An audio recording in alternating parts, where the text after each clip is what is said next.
জিজ্ঞাসা করে প্রতিদিন, বান্দা কি কারণে আমাকে ছেড়ে দিলা? হ্যাঁ,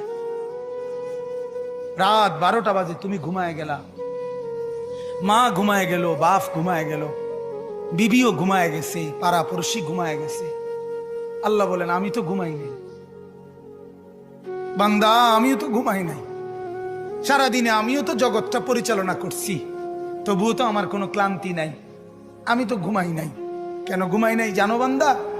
রাতের 2টা বাজে যদি তোমার পেশাব করতে হয়, রাতের 3টা বাজে যদি তোমার দরজা খুলতে হয়, তখন যদি তোমাকে উঠতে হয়, আর আমি যদি ঘুমায় যাই বান্দা, তোমারে চোখ মেলে দিবে কে?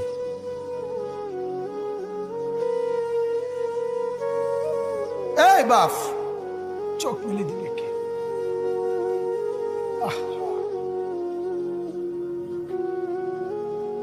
আল্লাহ আমাদেরকে মাফ করুন।